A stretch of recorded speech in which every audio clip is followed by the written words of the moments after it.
안녕하세요.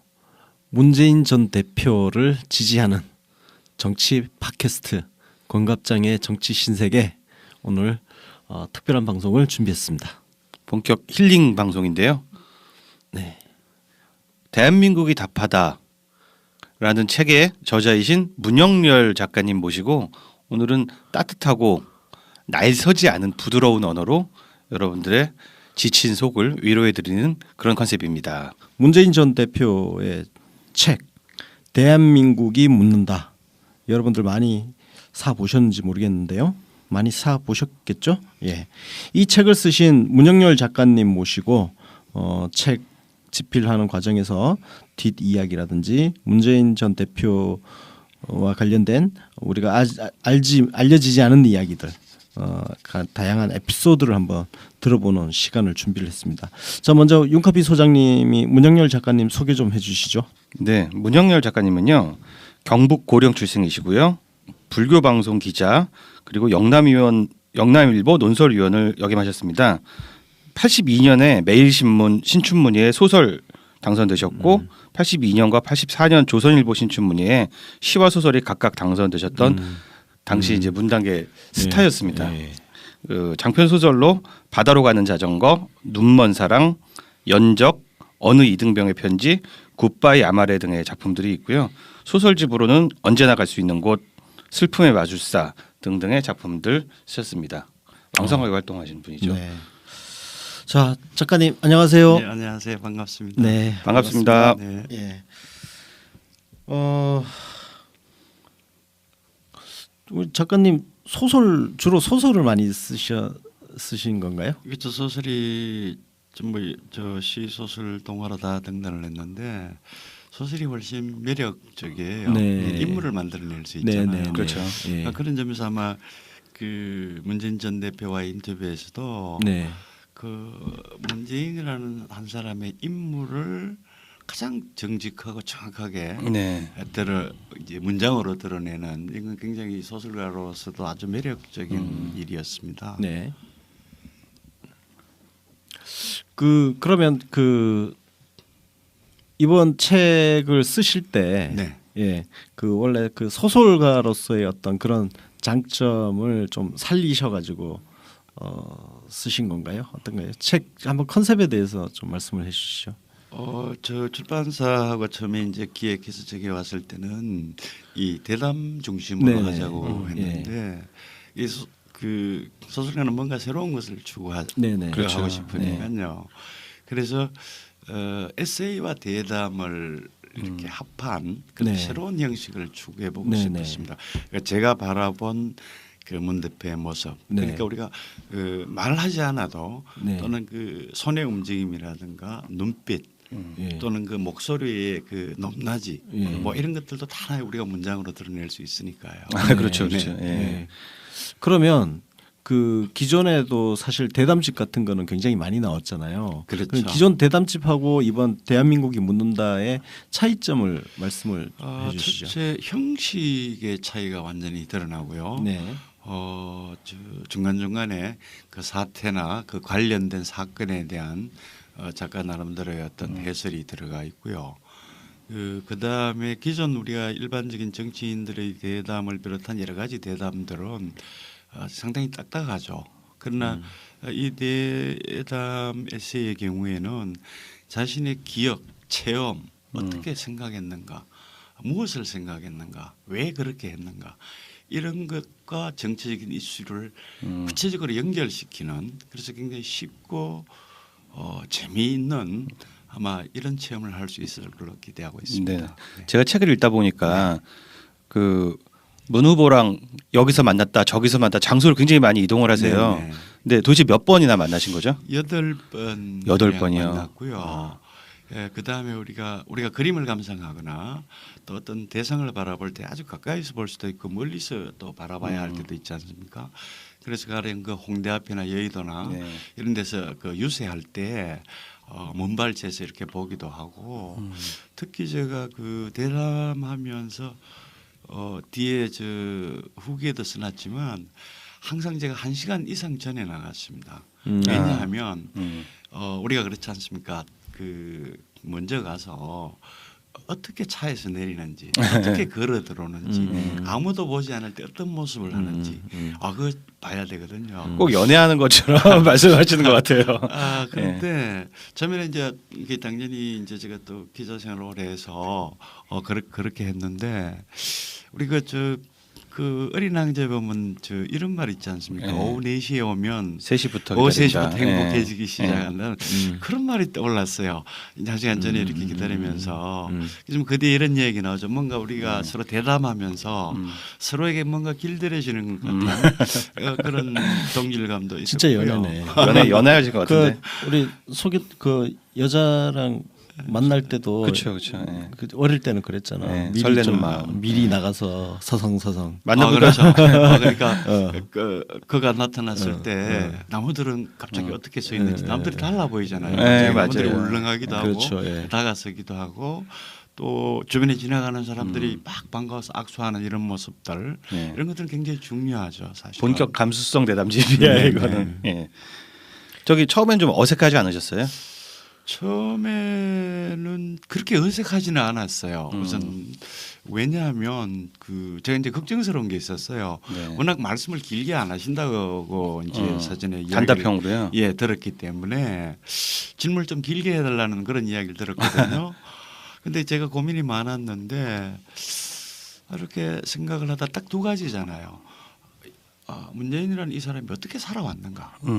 그리고 그러면 어떻게 할 것인가 그 체험을 바탕으로 해서 그러면 그 살아오는 과정을 이해하기 위해서는 그 흥남철수에서 그 아버지의 모습부터 시작하는 것이 가장 옳다고 생각을 했어요. 가장 정확하고 그렇기 때문에 아마 문 전 대표로서는 자기가 가장 잘 알고 있고 가장 오래 가슴에 새겨 있는 이야기였으니까 굉장히 편하게 이야기가 나왔어요. 조금 그 아버지 얘기할 때 이 눈물이 이렇게 화살처럼 스치는 이런 모습도 제가 봤습니다.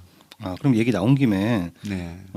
책을 아직 안 보신 분이 있다면은 책이 대략적으로 어떻게 구성되어 있는가 제가 좀 간단하게 소개를 드리겠습니다. 이 책은 기본적으로 대담집 형식이고 말씀하신 대로 뭐 에세이 형식이 좀 가미되어 있고요.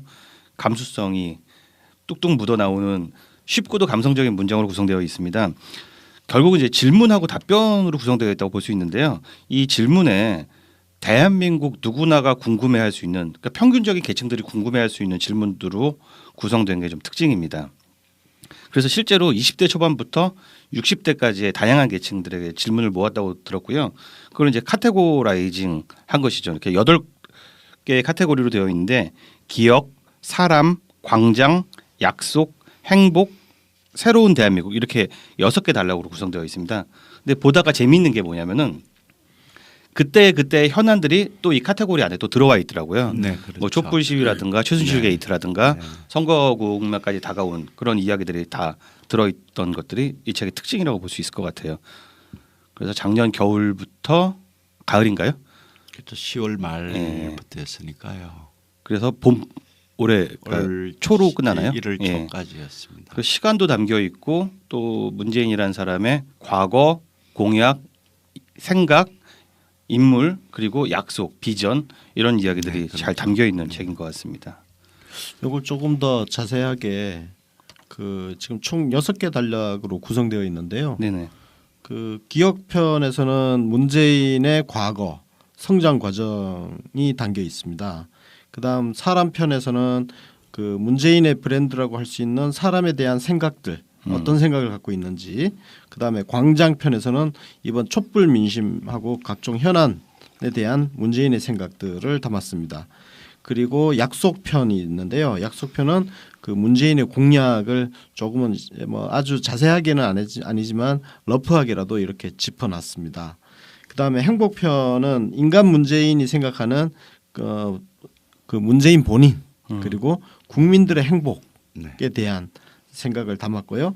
새로운 대한민국 편 마지막 6번째 단락인데요. 새로운 대한민국에서는 그 이번 대선에 대한 문재인의 생각, 각종 뭐 4년 중임제라든지 이런 내용을 담아놨습니다. 그 아직 이 책을 구입하지 않으신 분들은 저희 내용을 참조해서 읽으시면 조금 더 술술 잘 읽히실 거라고 생각합니다. 작가님 제가 책을 읽다가 네. 궁금한 점이 하나 있었는데 네. 작가님이 기습 질문을 하나 하셨어요. 네. 25-5511라는 네, 숫자를 네, 기억하느냐라고 했는데 이거 혹시 사전에 조율된 거 아닌가요? 아 전혀 아닙니다. 아, 그래요? 네. 거의 우리가 저도 계략적인 질문만 준비했고요. 네. 문대표는 어떤 뭐 메모를 해오거나 이런 게 전혀 없이 바로 아주 편하게 이야기를 했고 어디 대담하는 과정 중에 서로가 이렇게 눈을 보고 이야기를 했었어요. 그 처음에는 이제 첫날은 이렇게 마주보고 이야기를 네, 했고요. 네, 이제 네. 뭐 사진도 찍어야 되고 하니까 두 번째 만남부터는 바로 옆에서 이렇게 앉아서 그렇게 이야기를 했습니다. 아, 바로 옆에 앉아서요? 예, 옆에서 아, 진짜 이렇게 연애하신 거 아니에요, 이거? 그걸 보면서 이야기하고요. 총 몇 차례 만나셨어요? 8번 여덟 정도 번. 만났고요. 또 제가 이제 먼 발치에서 이렇게 보거나 이렇게 합하면 상당히 많죠. 그건 이제 저 혼자서 본 거죠. 저 혼자서 본 한 번 만나면은 시간 어느 정도? 3시간 정도. 3시간 정도. 그런데 워낙 그 일정이 빠듯하니까요. 약속했다가 또 다음 날로 밀리기도 하고 뭐 그런 경우도 여러 번 있었어요. 짝사랑 같아, 짝사랑. 네, 그렇습니다. 해봤어 짝사랑? 짝사랑요? 저 짝사랑 전문이시죠? 아, 전문이야? 아 짝사랑은 네. 가슴 아픈데. 혹시 질문 중에 네. 그 문재인 전 대표께서 아, 이런 질문은 곤란하다, 이거 빼달라, 뭐 이렇게 좀 압력 넣으신 그런 질문 같은 건 없었나요? 아 그런 질문은 전혀 없었어요. 아, 질문은 그래요? 전혀 이제 제게 네. 맡겨 주시고요. 또 이제 출판사 직원들이 이제 나이가 좀 드신 분부터 젊은 사람들이 모은 질문을 제가 전체적으로 다 이렇게 편성을 해서 거의 뭐 제가 다 질문을 만들었는데 몇 가지 이제 인상 깊은 이야기들이 많이 있었습니다. 네. 어떤 거 소개 좀 해주시죠. 처음에 그 우리가 저 남북 평화 통일이 될 때에 네.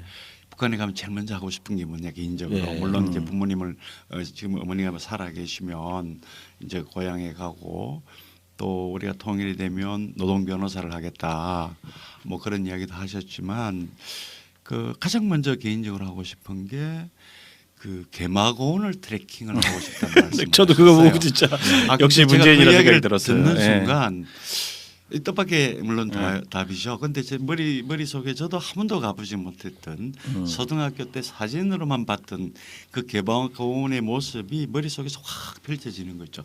해발 한 2,000m 이상이고요. 그렇죠. 전라남북도 정도의 예. 크기거든요. 예. 그러니까 그 5월에 눈이고 그 7일이 되면 다시 눈이 오는 아 그런 광활한 어떤 그 정말 우리가 갈 수는 없지만 언젠가 갈 수 있는 곳이잖아. 그렇죠. 그 참 대목에서는 인상 깊었죠. 저도 네. 그 날씨 조금만 좋아지면은 네. 이 역마살이 동하거든요. 그렇습니다. 그냥 전혀 이해할 수 없는 사람들이 아니 제가 실제로 그래서 한 달 동안 혼자서 네. 휴대전화 버려놓고 아, 그렇죠. 연락 아무 하고도 연락 안 하고 진짜 이해한다, 그런 적이 이거는. 있는데 좀 그 대목 보면서 아 같이 따라갔으면 좋겠다. 귀찮겠지만 그리고 제가 처음 이렇게 이제 우리가 만났을 때 제가 제일 먼저 눈에 들어오는 게 그 왼손 무명지에 낀 그 묵주 반지였어요. 묵주 반지요? 네, 그게 굉장히 네. 이제 언젠간 내가 저 질문을 해야 되겠다고 이렇게 생각을 했는데 제일 마지막에 그 질문을 했습니다. 두 가지였어요. 하나는 저 질문을 하고 싶었고요. 이 목소리가 어디서 굉장히 제가 많이 들은 것 같았어요. 근데 그게 누군지 떠오르지가 않았습니다. 네. 그런데 이제 대담을 진행해 가면서 누구의 목소리와 정말 같다는 게 그 책에 적혀 있습니다. 이렇게 그분 목소리와 똑같구나. 네, 누군가요? 그게 그 순교자라는 소설을 쓴 그 소설가 김은국 선생이죠. 네. 그 소설은 최초로 그 우리 이 노벨 문학상에 추천됐던 67년에 그런 물론 영어로 쓰여 있으니까 재미 작가죠. 미국 작가니까. 그러나 그분의 고향도 함흥이거든요. 그분의 목소리는 너무너무 흡사했었어요. 나중에 제가 그 기억을 알고 그런 이야기를 물론 마지막에 네. 그 이야기를 했습니다. 그 혹시 그 인터뷰 하시면서 네. 책에 안 실린 내용도 있을 것 같아요. 그렇죠. 예, 책에 안 실린 내용 중에 네. 꼭 뭐 하나 일단 먼저 하나부터 말씀해 주시죠. 이제 거의 우리가 워낙 시간이 촉박하고 네. 문 대표의 성격은 굉장히 귀를 기울여 듣는 그런 잘 듣는 분이시죠. 그렇죠. 아주 소중한 덕목이죠. 뭐 네. 제가 그런 이야기도 했죠. 그 징기스칸의 예를 들면서 네. 징기스칸은 어려서 부모를 잃고 자기 글씨도 쓸 줄 모르지만 최고의 지혜는 귀를 기울여 듣는 것. 네. 그것이 세계를 정복했다. 뭐 이런 이야기도 하면서 네. 워낙 첫째는 마음이 굉장히 아주 발랐어요. 심직하다고 그러죠. 그리고 아마 다들 느끼셨겠지만 굉장히 강직한 분이었습니다. 네. 그리고 그래서 혹시 호가 있느냐고 제가 여쭤봤거든요. 호. 그러니까 호가 없다고 그러시더라고요. 뭐 다산 정약용 이런 그렇죠. 거 뭐 그죠? 그렇죠. 다산 이당 서정주. 예. 그리고 또 김대중 DJ 음. 이런 거. 후광이죠. 후광 김대중. 예, 그리고 단원 김홍도잖아요. 네. 지금 왜 저 단원고등학교에 저 예, 단원 예. 저게 김홍도 그 화가가 그 당시 거기 예, 살았던 곳이죠. 예, 그래서 없다고 그러셔서 그럼 지금 그 주로 양산에 계시니까 예. 양산하면 어떻겠느냐고. 양산 문재인 선생. 양산 문재인. 양산 선생. 그리고 양산 선생. 네. 그리고 호는 많을수록 좋습니다. 예, 그래서 그래요. 네. 심직하고 예. 강직하니까 이직 선생 하면 이직. 어떻겠느냐. 예. 아 심직 강직 강직. 두 개니까. 예, 그런데 이제 둘 실제- 이자 해서. 예, 그런데 예. 실제 완전하려면 삼직이 맞다. 그렇죠. 삼이 좋죠. 예, 삼직이 맞지만 호는 언제나 자기를 낮추는 게 아, 호의 네. 첫째 원칙이거든요. 완결성을 띠면 그렇죠. 안 되는. 이제 완결로 나아가는 예, 거죠. 예, 예. 그래서 그 하나는 민직이다. 이제 국민 앞에 정직하다. 정직한 거. 아. 그러니까 이제 이직 선생을 하면 어떻겠냐 막 그 한참 우리가 좀 웃었죠. 어떻게 문재인 글쎄요. 대표 반응은 어땠습니까? 그냥 안 받아요? 웃기만 하셨어요. 아. 그래서 저는 그래서 아까운데. 이제 길게 하면 양산 이직이 되잖아요. 그래서 네. 제가 그런 이야기를 했죠. 그리고 이제 고사성어처럼 내 사람은 양산 이직이 아니냐. 그래서 이 해석은 아마 후 사람들이 해석할 것이다. 이런 뭐 잠깐 이야기 이직이 있죠. 다시 뭐였지? 심직, 강직, 예. 그리고 하나 더 하면은 민직. 민직이죠. 네. 그러니까 심직 강직. 그래서 이직. 예. 그럼 우리가 그냥 양산 이직 선생님으로. 양산 이직. 저는 저기 대통령으로 이직을 후보에서 대통령으로 이직하는 아, 기량호 이직. 같아요 제 생각에는. 이직. 그래서 제가 그 왜 이제 심직하다는 이야기를 제가 드린가면 그 되게 이제 일반적인 세평이 그렇지 않습니까? 아, 참 정직한 사람이다. 네. 그런데 이제 소설가는 이제 단순한 어떤 인상 비평으로서는 그렇게 이야기하는 건 전혀 아니죠. 첫째는 우리가 누군가 말을 하면 이제 작가들은 이렇게 귀로 들리기도 하지만 동시에 그 눈앞으로 문장이 이렇게 지나갑니다. 아, 그런가요? 예. 주어는 무엇이고 목적어가 뭐고 수로가 뭐고. 네. 그래서 그 문장 구조가 완벽할 때 그 사람은 저 사실을 말하고 있는 거죠. 그리고 특히 그 주어가 분명해야 됩니다.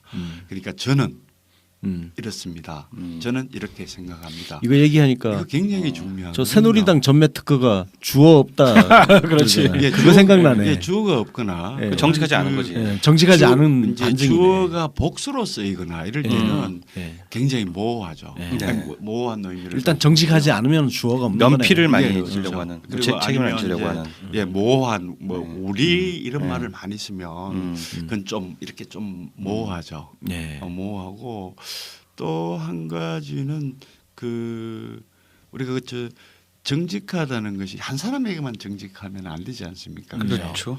그렇죠. 그래서 그 히브리어나 이런 데 성경에 나오는 그 원어에 보면 그 정직하다는 동사는 반드시 복수로 쓰여집니다. 아 그래요? 그 단어 그 언어의 원칙이 그러니까 거기에 참 이렇게 어울리는 이 인물인 거죠.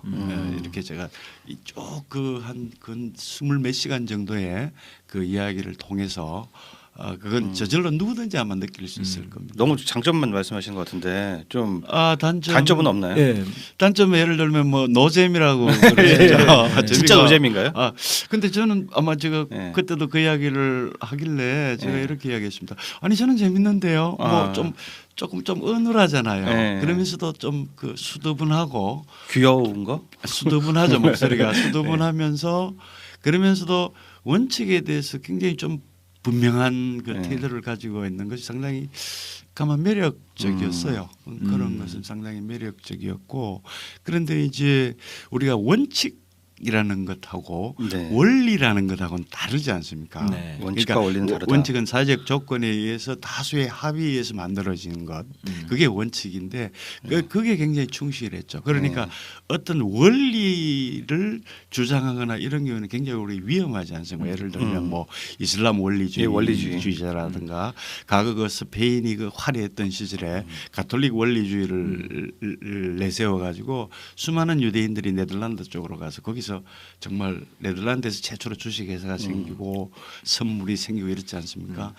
그러니까 원칙이죠. 어떤 사회적 조건 그런 부분에서는 굉장히 분명한 가지고 생각을 가지고 있었습니다. 문재인이 얘기하다 보면 맨날 나오는 게 상식, 원칙 이 키워드가 그렇죠. 빠질 수가 없어요. 누가 만나거나 뭐 평을 하거나 인상 비평을 하건 간에. 그래서 제가 이제 그런 이야기도 좀 물어봤죠. 이제 처음에 질문하기 전에 이 책을 읽는 분은 유권자들이거나 앞으로 자라는 세대들이다. 네네. 그래서 모든 표현에서 존칭을 생략을 하자고 하니까 K 좋다고 그렇게 이야기를 하시더라고요. 그건 공정한 태도긴 그렇죠. 하죠. 예. 네네. 혹시 그거 말고 또 지금 말씀하신 거 말고 또 빠진 거 없어요? 책에 빠진 거 중에 재밌는 거. 아, 근데 도저히 책에 실기는 좀 뭐하다, 거시기하다 한 거. 글쎄 하여튼 그 빠졌다기보다 좀 더 우리가 조금 어려운 질문들을 좀 더 많이 하고 싶었죠. 그런데 이 시간이 없었어요. 왜냐하면 이런 질문들이죠. 삶의 가장 우선순위가 뭐냐 이런 거.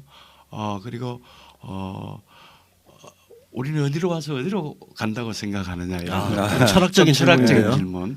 그리고 분노에 대해서 우리는 어떻게 대응을 해야 되느냐. 야, 그 질문은 진짜 이런 물어봤으면 좀 좋았을 텐데. 많은 질문들 중에 일부는 이제 들어가 있죠. 예를 들면 답변 이런 게 어떻게 있었어요. 그 책에 보면 그 무수한 그 많은 공격들이 있지 않습니까? 네. 그게 굉장히 두려운 거죠. 자기 자신 그게 참 두렵다고 그렇게 대답을 아, 했어요. 그래요? 그렇게 강해 보이는 사람이. 예, 그렇죠. 그건 참 이렇게 저도 가슴이 좀 철렁하는 이야기인데 제가 이렇게 물었습니다. 당신이 두려워하면 두렵지 않는 사람이 누가 있겠느냐. 그럴 때 이제 이렇게 대답을 하시더군요. 그러나 나는 그 두려움을 피하지 않습니다. 두려움에 맞선다. 그게 상당히 좀 인상 깊은 용감한 대답이죠. 사람이야. 용감한 그게 사람. 쉽게 나올 수 있는 답변이 아닌데 사실은. 그렇죠. 큰 짐을 지고 있어요. 난 두려움을 피해. 나도 두려움을 피하는 가장 좋은 태도는 공격적인 태도죠. 그리고 이제 이런 이야기도 했었어요. 이제 그 노무현 정부의 실패에 대한 제가 이제 그런 어떤 공격적인 질문도 이제 표현은 조금 부드럽게 책에 했지만 네.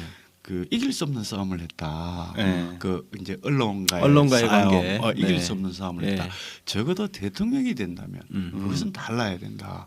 보수주의 시각도 중요한 것이 아닌가. 네. 뭐 이런 점에 대해서 이제는 국민의 손을 꼭 잡고 가야 된다. 그리고 그 보수주의 시각도 충분히 우리에겐 소중하다. 이런 굉장히 포괄적인 이런 생각도 상당히 강하게 있었습니다. 네. 혹시 네. 그 대담 중에 네. 개인적으로 작가님 개인적으로 네. 저 사람 저런 말은 정말 동의하기 힘들다. 뭐 물론 경론을 피거나 하지는 않으셨겠지만 정말 동의할 수 없는 말씀을 하신다. 뭐 이런 것도 있었나요? 있었죠. 어떤 거죠?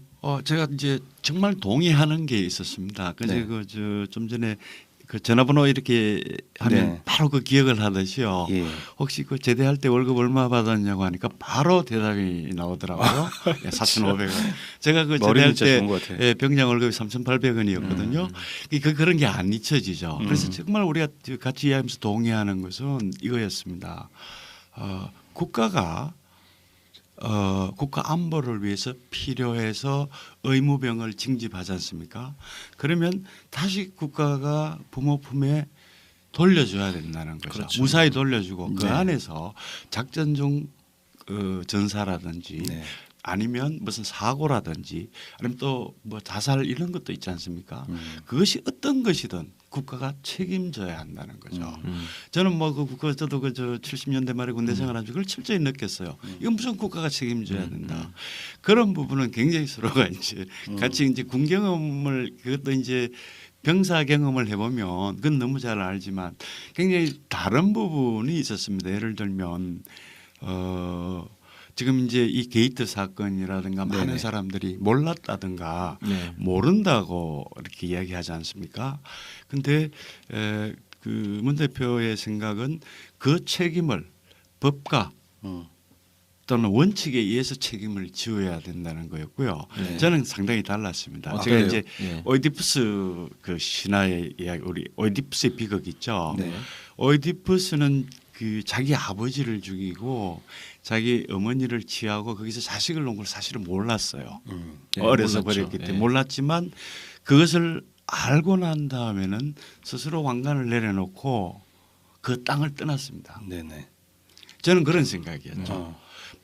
정말 알았어야 하는데 몰랐다는 그것도 얼마나 큰 잘못인가. 아. 그런데 저는 어떻게 보면 굉장히 그 부분에 대해서는 원리주의적인 생각을 갖고 있고요. 네. 그 문 대표는 원칙적인 생각을 갖고 있었어요. 그게 굉장히 좀 다르죠. 작가님은 네. 아무래도 소설을 그렇죠. 쓰시는 분이니까 네. 아무래도 약간 인문학적 접근을 하신 것 같고, 네네. 예. 그리고 문재인 대표는 정치인이니까 네, 그럴 정치인으로서 답변을 하신 것 같아요. 네, 그래서 이제 이 책을 보고 이제 일부분만 이렇게 뽑아서 이렇게 전체적으로 다 보면 분명하게 나와 있는데 뭐 포퓰리즘이다 이렇게 공격하는 부분들이 있지 않습니까? 뭐 군경 그저 복무기한 1년으로 내린다 이런 문제는 그 읽어보면 당장 1년으로 내린다는 이런 것이 아니거든요. 네. 첫째 그 최소한의 그 우리가 임금을 보장하는 네. 그것이 먼저 돼야 되죠. 네네. 돼야 되고 그다음에 지금은 그 저 현대전이지 않습니까? 그 육군과 해군 공군의 이런 인력 조직도 되고 그래서 장기적인 과정에서 우리가 1년도 충분하다. 네, 단계적으로. 그렇죠. 단계적이지. 그걸 당장 뭐 이렇게 자기가 취임하면 5년 안에 1년으로 만들게 이런 그 표현은 전혀 없거든요. 그렇죠. 그래서 그런 것들을 보면 좀 딱하다는 생각이 들어요. 그리고 그 표현이 정말 맞지 않습니까? 지금 20대의 그 젊은 청춘들을 국가가 필요해서 징집해 갔으면 최소한의 임금은 보장해 주는 게 맞죠. 예를 들면 우리가 지금 국방 예산이 40조가 넘지 않습니까? 네네. 아마 북한의 그 저 40조. 국방 예산이 1조 뭐 그 전후일 거예요. 네. 우리가 40배나 많은데 아직도 우리의 전력이 안보에 대해서 위협을 느낀다면 무엇인가 구체적으로 잘못되어 있다는 거죠. 그런 부분에 대해서 굉장히 그저 아주 깊은 인식을 갖고 있었습니다. 네. 그 문재인 대표가 사실 좀 공격받는 부분 중에 하나가 좀 유약해 보인다, 우유부단해 보인다. 네, 뭐 네. 이런 누가 평가들이 특전사한테 있잖아요. 그런 소리를 아니 그러니까 어쨌든 포병한테. 겉으로 드러나기에는 참 점잖고 네, 어? 네. 젠틀하고 하니까 예를 들어서 이재명 성남시장 같은 그런 분하고 딱 비교하면은 너무 막 선해 보이고 그래서 무슨 단호한 개혁을 할 수 있을까 뭐 이런 의구심 같은 것들을 이제 그렇게 표현을 한단 말이죠. 직접 만나셨을 때 받은 느낌은 어땠어요? 강함과 약함으로 봤을 때. 예, 문재인이라는 인간을 이직 선생이라고 했잖아요. 거기 그렇죠. 다시네. 네네. 아. 굉장히 강직한 성품을 갖고 예, 있었고요. 예. 그와 동시에 아마 그 인권 변호사를 오래 하셨으니까 그 이렇게 굉장히 이렇게 오래 귀를 기울이는 아마 이런 습관이 오래 배어 있지 않았나 그런 생각이 많이 들었어요. 많이 듣는다는 부분 저도 그 부분이 기억이 나는데 네네. 그 대목이 아마 저거였을 거예요. 개인적으로 가장 행복했던 때가 언제냐 했을 때 그게 사모님하고 첫 키스죠. 그게 있고 그 이어지는 질문에서 그 다음에 네네. 나왔죠. 사회생활 하면서 가장 행복했던 때가 언제냐 할 때 하니까 변호사 생활할 때 네네. 왜 그러냐 했더니 뭐 승소하고 이런 것도 좋지만 그 과정에서 비록 패소하더라도 그 과정에서 그 의뢰인들의 이야기를 들어주는 거, 네. 들어주는 거? 네. 들어주는 거. 정말 비현실적이더라고요. 근데 사실 지금 문재인 대표가 그 어제 그 소수자부 관련된 네. 행사에서 네네. 막 중간에 그 뭐죠 동성애 예, 성소수자들이 이제 그 난입을 해서 발언을 저기 어. 문재인 후보 발언을 중지시키고 그러니까 막 네, 떠들었잖아. 크게 좀, 예. 그 가지고 난리를 지금 또 피웠죠. 말이 막 나오는데 예. 문재인 대표가 그 자리에서 일단 이거 끝나고 예. 말씀하시면 들어주겠다고 한 건데 그리고 가서 40분 들어줬죠. 어. 예, 마지막에. 근데 예. 듣는 거 잘하시는 분이거든. 그렇죠. 예. 듣는 게 특기라면 특기죠. 오바마보다 더 잘 들어. 맞아요. 근데 이제 사람들이 비판하는 지점이 뭐냐면은 오바마 같이 CF의 한 장면처럼 멋있는 말로 그 장면을 쫙 하게 그림을 나오지 않았다는 그런 불만도 좀 녹아 있는 것 같아요. 근데 그렇게 잘 꾸미고 멋진 발언하는 것보다는 듣는 게 진짜 진심이고 그 정치의 본령 중에 하나가 아닌가 이런 생각이 듭니다. 혹시 작가님 네. 집필은 하셨는데 편집 과정에서 빠지는 거 있습니까? 편집 과정에서 우선 이게 상당히 좀 분량이 많죠, 예. 그죠? 편집 과정에서 그렇게 빠진 것은 제가 얼핏 잘 생각이 나지 않는군요. 다 수록이 된 것 같아요. 그렇죠, 거의 다 하고 싶은 네, 말. 거의 다 수록이 됐고요. 그 다음에 이제 쉽게 우리 흔히들 할 수 있는 그 이제 비판들이 있잖아요. 뭐 이 네. 책에 철학이 담겨 있지 않다, 또는 뭐 정책의 구체성이 없다, 뭐 이런 이야기들이 있는데요. 그 우리가 그런 것들은 그 뉴스에 계속 나오기 때문에 그렇죠. 구체적인 사항은 네네. 이 책에 담을 수는 없죠. 담아서도 안 되고, 이것은 전체적인 정책의 방향, 맞죠. 그리고 자신의 네. 체험에 의해서 실천하는 그 약속의 의미, 이런 거거든요. 그렇지만 크게 보면 그 철학적 어떤 정치 철학적 어떤 기반, 이런 것들은 이 책에 다 들어 있습니다. 그렇습니다. 예. 네, 그런 뭔가 하면 이 행복이 혁명이라는 것, 이런 이야기를 해서 뭔가 뭐 이런 게 뭐 무력이다 뭐 이렇게 생각하는데, 그 한나 아렌트는 이런 이야기를 합니다. 혁명이라는 것은 우리가 가지고 있는 행복을 빼앗아간 그것을 다시 되찾아오는 거. 그것을 혁명이라고 그러거든요. 아. 그것을 가장 제도적으로 또는 국민의힘에서 되찾아오는 것. 그걸 혁명이라고 하고요. 또 어떤 그 정치적 시각은 신실용주의 이런 거라고 제가 이렇게 대답을 제가 하고 해석을 나서니까. 네. 제가 이제 이렇게 종합해서 이렇게 그 파악을 해보면 이제 신실용주의라는 게 그 어떤 철학적 바탕이 보수와 진보 또는 좌와 우 이런 것들을 다 아울러서 대화와 네. 타협을 통해서 약속을 정하는 거죠. 그래서 어떤 원칙을 정해서 그것을 실천하는 주의, 이걸 신실용주의라고 그러거든요. 지금 그 눈앞에 우리에게 그 4차 혁명이 지금 닥쳐오고 있고 굉장히 중요한데 네. 어떻게 지금 좌우 뭐 이런 걸로 그렇죠. 논쟁을 하고 있는다는 것은 우리 국가적으로 굉장히 그 큰 손실이고 어리석은 일이라고 저는 생각이 듭니다. 아마 제가 그 영남 지역에 오래 살았으니까 저는 그 굉장히 보수적 정서에 익숙해져 있고 보수적 가치도 저는 굉장히 소중하다고 알고 있거든요. 그럼요. 그래서 우리가 서로 대화와 타협을 반드시 있어야 됩니다. 원칙의 기준을 네. 해서. 그래서 그렇게 해서 약속을 했으면 그 약속을 실천해야 되는 거죠. 그리고 또 하나는 지금은 이번 그 뭐 촛불 그런 그 일련의 그 촛불 혁명의 과정을 통해서 이제 우리가 저 권력에 대한 인식이 국민들이 굉장히 달라졌다는 것을 이제 알고 있는 거죠. 그럼. 다시 말하면 그 이때까지 국민은 그 권력의 객체였지 않습니까? 근데 권력의 주체라는 것을 알게 된 거죠. 그렇죠. 그러니까 그 대단한 전환이죠. 맞습니다. 그러니까 뭐 철학적으로 이야기하면 뭐라 그럴까요? 코페르니쿠스적 적인 대전환, 인식의 대전환. 대전환. 네.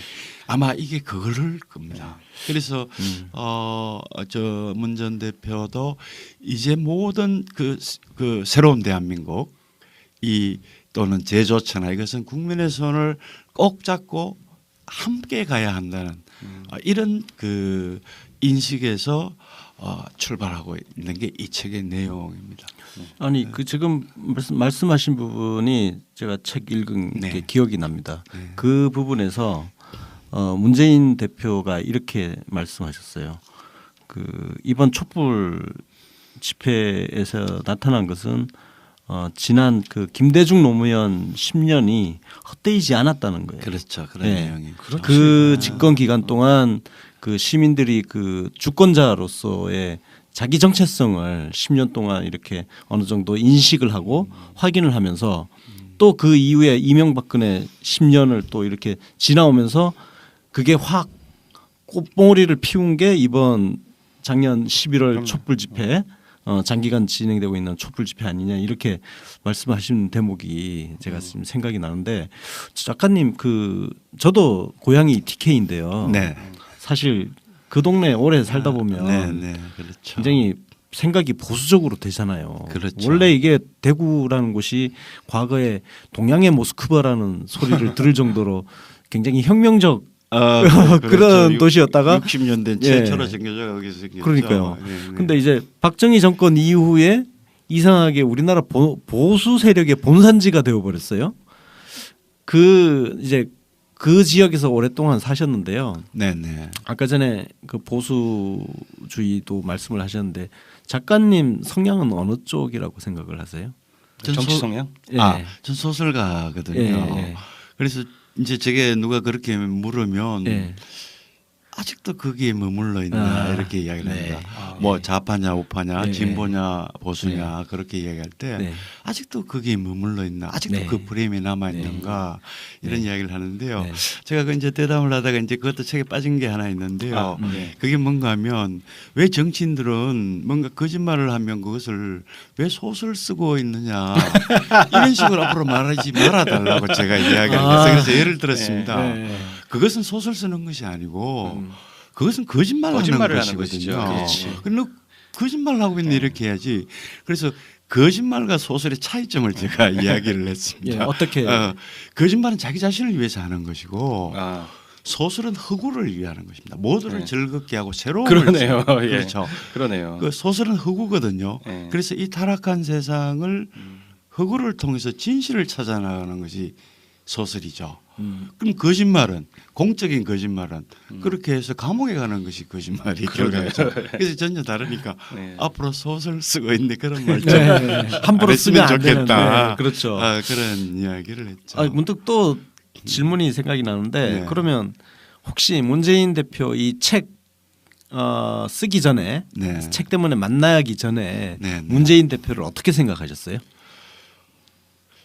저는 그 눈매를 우리가 많이 보잖아요. 눈은 네. 많은 것을 이야기하거든요. 네. 제가 그 후기에 이런 말을 했습니다. 그 대담하는 사람은 그 사람이 말하지 않는 것도 기록해야 될 의무가 있는 거죠. 네. 그 눈빛, 눈빛이 가리키는 것 또는 그 손의 움직임, 문득 이렇게 저하고 대화하다가 내 손을 이렇게 꽉 잡는 이런 모습들, 이런 것들을 통해서 이 사람이 어떤 그 체험의 세계를 거쳐왔는가 또는 어떤 좌절의 시간을 견뎌왔는가 이 전해지지 않습니까? 다만 그런데 그 전에는 상당히 선량한 사람이구나, 참 정치인으로서는 보기 드문 선량한 사람이구나 이런 생각을 했었죠.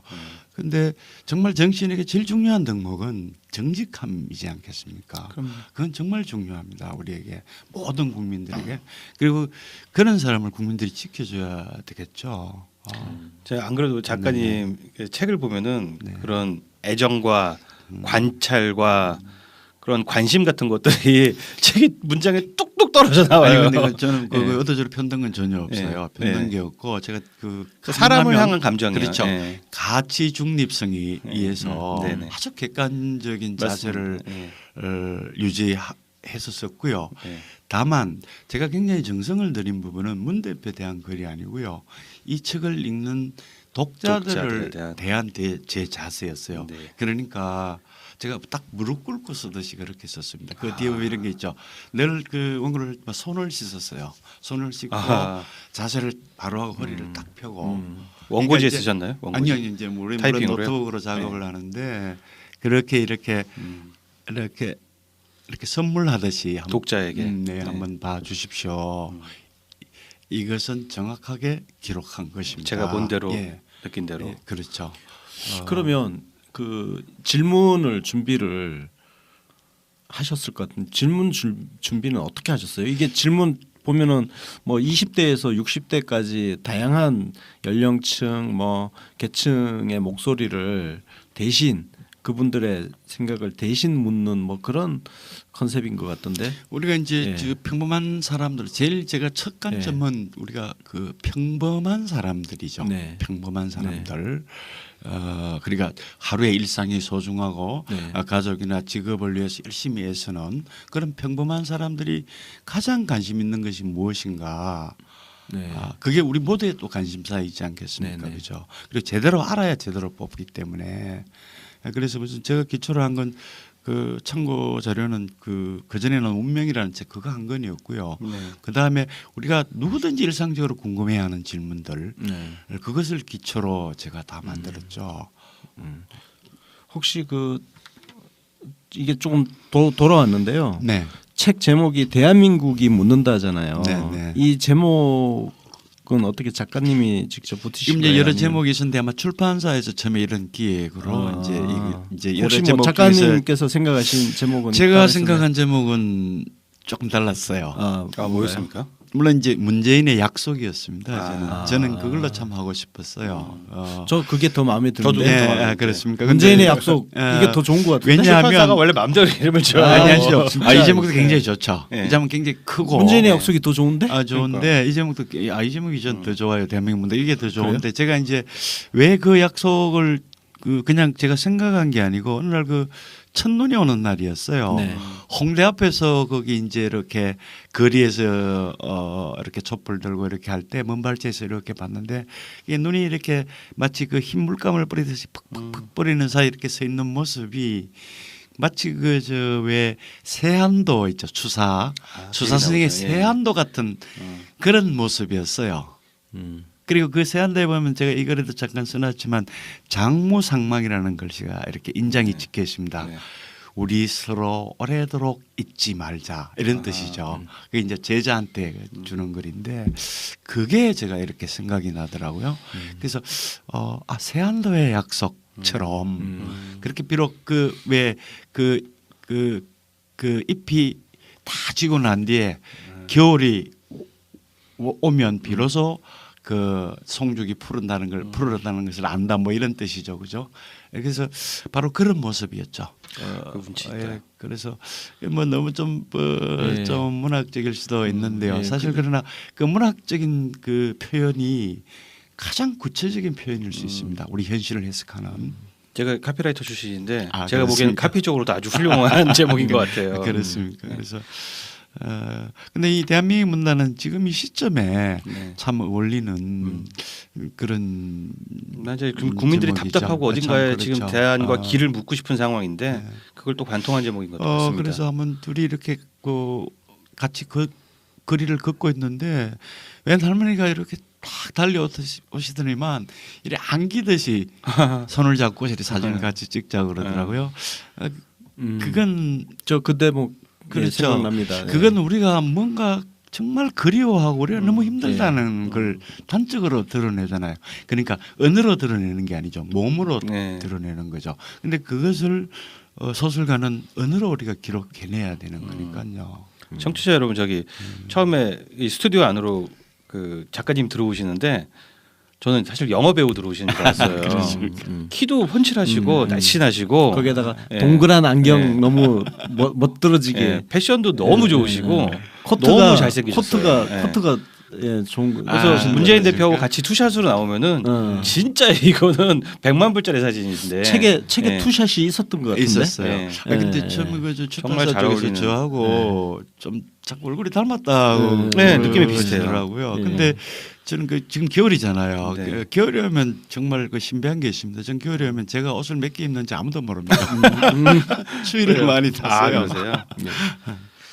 혹시 우리 윤가피 소장님은 네. 이 책에서 네. 가장 인상 깊은 부분이 있으면 아까 그게 25-5 하나하나인데 아, 요 그렇습니다. 비밀을 책을 아. 사서 보시면 될 것 같아요. 이 번호를 갑자기 딱 물었을 때 갑자기 이거를 덜컥 답을 하시는 그 장면이 이게 뭐냐면은 나옵니다. 네. 25 다시 하나 이거 그 1111 251111 이라는 숫자 아니야. 25에 55 하나. 25에 55 하나 이거. 죄송합니다. 네, 25에 55 하나라는 숫자. 5 하나라고.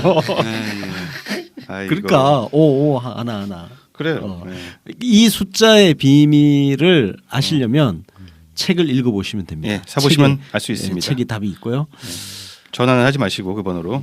저는 개인적으로 네. 금연에 관한 부분이 인상적이었어요. 저도 그게 너무 부러웠어요. 그게 저하고 굉장히 다른 점이었어요. 그렇구나.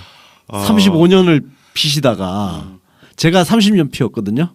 전 지금도 그 골초입니다. 그래서 제가 아마 아주 그럼 제가 녹음 끝나고 같이 피러 가시죠. 아니, 네. 사적인 질문 네. 딱 하나였습니다. 예. 담배값 좀 내려달라는. 아. 아니 그러니까 그 청탁이 청탁 내려야 되지 않습니까? 네. 청탁이라기보다 네. 이 간접세를 네. 이렇게 올린다는 것은 그건 이건 행포죠, 그죠? 그렇죠. 그래서 이제 그게 아마 제 관심사의 네. 질문이었고요. 이재명이 내려준다고 합니다. 예, 예.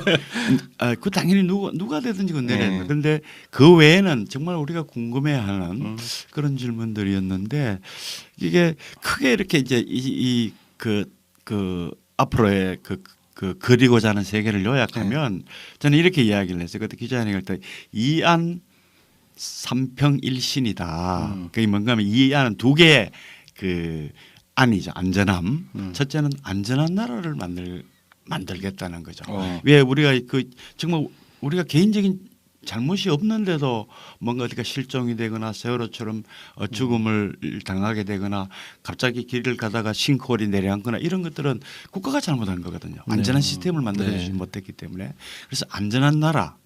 그리고 또 하나의 안은 그래서 국가 안보를 튼튼히 하겠다는 이 안이고요. 삼평은 모든 가치를 평등하게 하겠다는 거죠. 그래 각자의 영역에서 다 발전해 나가는 거. 그리고 두 번째 그 평은 무엇보다도 교육의 평등의 기회를 주겠다. 기회 평등을 주겠다는 것. 정말 우리에게 소중하지 않습니까? 네. 그리고 마지막엔 그렇게 해서 우리만 잘 살아서는 되는 건 아니지 않습니까?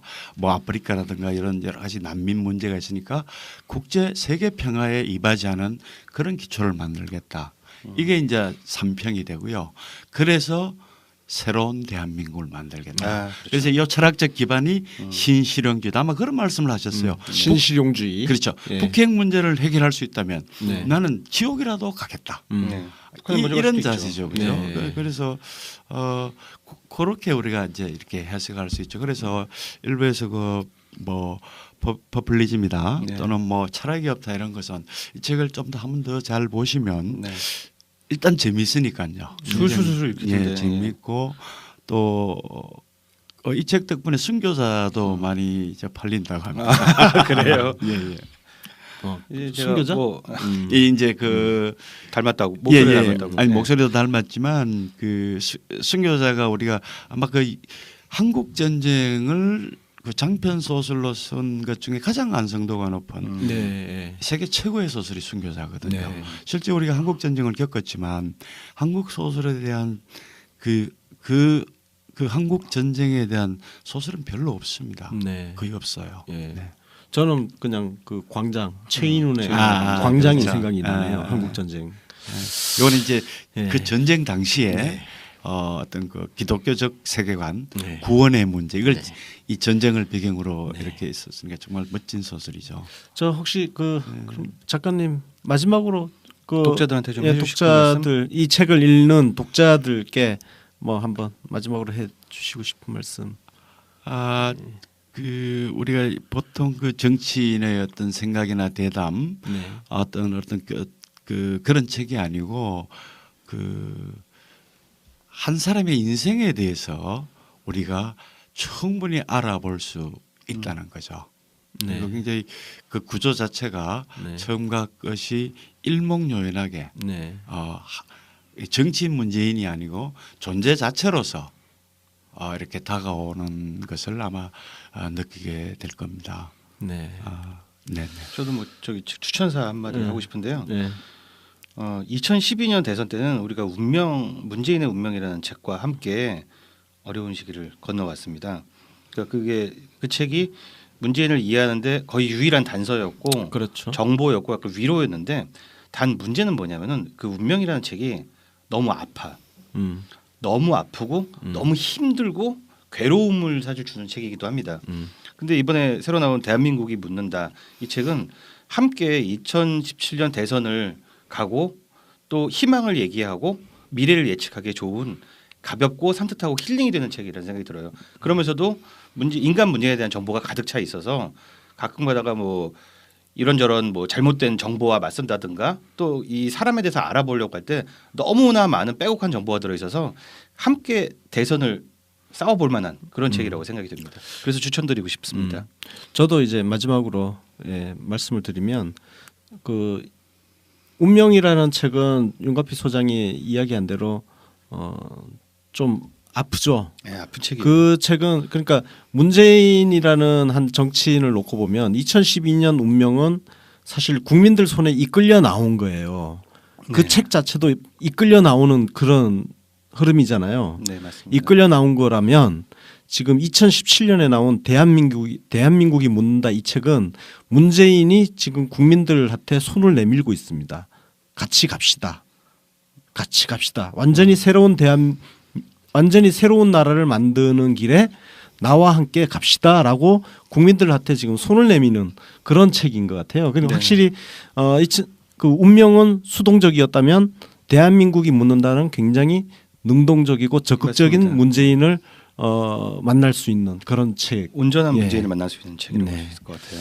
그렇습니다. 자, 오늘 대한민국이 묻는다를 쓰신 우리 문형열 작가님 오시고 미남 문영열 작가님 네, 고맙습니다. 멋쟁이 문형열 진짜 작가님 정말 멋쟁이셔요. 네, 모시고 좋은 말씀 많이 듣는, 들었습니다. 예. 자, 작가님 감사합니다. 예, 고맙습니다. 네. 감사합니다. 자, 청취자 여러분 들어주셔서 감사하고요. 저희는 다음에 또 찾아뵙겠습니다. 감사합니다. 감사합니다. 감사합니다.